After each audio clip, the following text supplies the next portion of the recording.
Painausong bagong sports ngayon na buwis buhay raw.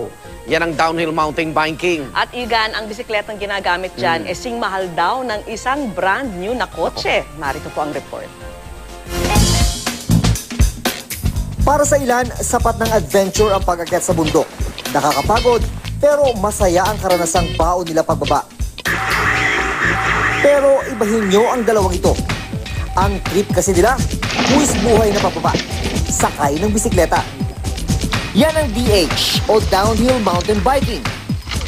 Ang style niya, bali from top of the mountain, tapos hanggang dun sa baba, oorasan ka sa pagbaba mo. In short, karera pababa ng bundok. Ang 2 to 3 kilometer trail nga raw, pwedeng mababa ng isang downhill biker sa loob lamang ng 2 minuto. Sa dami ba naman ng matatarik na bundok at burol sa atin, di na raw katakatakang pumatok ito sa mga Pinoy siklista.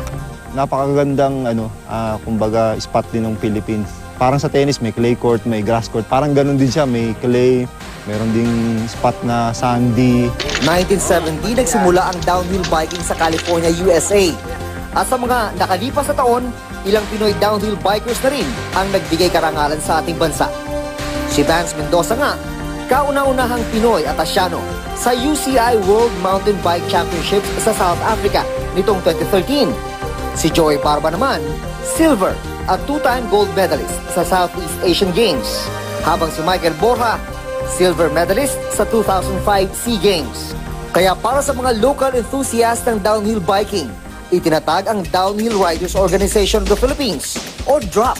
Binuo namin yun kasi gusto namin yung sport na downhill na mabigyan pansin, kumbaga masuportahan. Yung mga possible pa lang, mabigyan ng exposure sa labas din makapaglaro. At sa downhill biking, walang required age, height, weight, o gender. Yun nga lang, di basta-basta ang bisikleta para rito. Mas makapal ang gulong at frame ng downhill bike kumpara sa mga normal na bisikleta. At ang presyo, naku po, para ka na raw bumili ng kotseng brand new. Safety first din dapat. Tiyaking kumpleto ang gears mula ulo hanggang paa. Lalo't takaw disgrasya ang sport na ito. Delikadong sport to, pero calculated risk naman. Kumbaga, bago mo naman siya gawin, alamin mo muna yung limits mo, tapos kung ano lang yung kakayahan mo. June Veneracion, GMA News.